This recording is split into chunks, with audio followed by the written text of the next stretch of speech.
নমস্কার, আমি astrology professor Shri Swastik Das.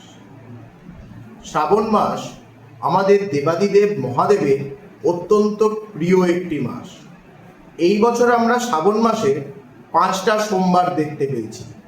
এই 5টা সোমবার ভগবান দেবাদিদেব মহাদেবের কি কি উপায়ে পুজো আরাধনা করলে আমরা যেমন তার কৃপা দৃষ্টি লাভ করব, তেমনি আমাদের জীবনে চলতে থাকা নানা রকম অশান্তি, দুর্ভোগ, দুর্যোগ, বিবাহে বাধা, দাম্পত্য সুখে বাধা, এই সমস্ত কিছুর দিক থেকে কিন্তু মুক্তি লাভ পেয়ে যাব।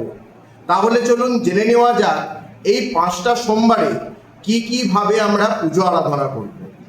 প্রথম সোমবার শিবলিঙ্গে কাঁচা দুধ এবং দই দিয়ে অভিষেক করবেন। এরপর বেলপাতা ও সাদা চন্দন অর্পণ করবেন।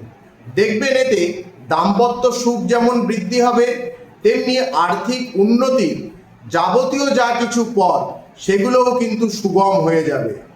দ্বিতীয় সোমবার লাল চন্দন, লাল ফুল অথবা গুড় যদি নিবেদন করা যায়, সেক্ষেত্রে আমাদের জীবনে চলতে থাকা নানা রকম বাধা, বিপত্তি, দুর্ভোগ, দুর্যোগ, এই সমস্ত কিছুর দিক থেকে কিন্তু মুক্তি পাব।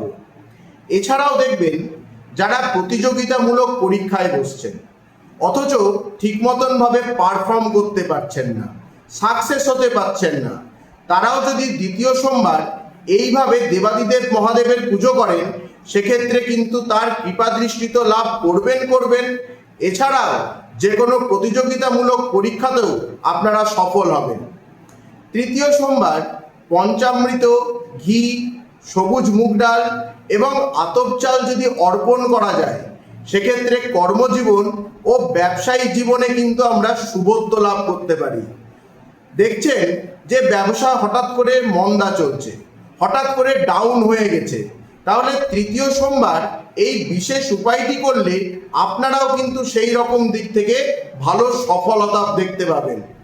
চতুর্থ সোমবার গঙ্গার জল, মধু, হলুদ এবং ছোলার ডাল যদি নিবেদন করা যায়, সেক্ষেত্রে পারিবারিক শান্তি, সুখ ও সমৃদ্ধি বৃদ্ধি করায়।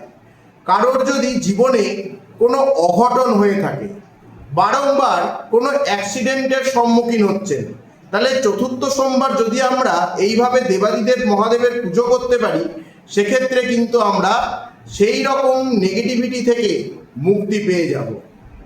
পঞ্চম সোমবার দেবাদিদেব মহাদেবের সাথে মা পার্বতীর যদি পুজো করি, লাল চন্দন, যে কোনো লাল ফুল এবং বেলপাতা দিয়ে যদি আরাধনা করা যায়, সেক্ষেত্রে যাদের বিয়ে হচ্ছে না, বিয়ে হতে গিয়ে যাদের বাধা, বিবাহিত জীবনে যাদের সমস্যা হচ্ছে, হয়তো বিয়ের জন্য মেয়ে দেখছেন বা ছেলে দেখছেন, কথাবার্তা একদম ফাইনাল হয়ে গেছে, লাস্ট মোমেন্টে গিয়ে হয়তো সেটা কেটে যাচ্ছে, তাহলে পঞ্চম সোমবারের উপায়টি যদি আপনারা করেন, দেখবেন এই বিবাহিত জীবন থেকে অবশ্যই আপনারা কিন্তু মুক্তি পাবেন।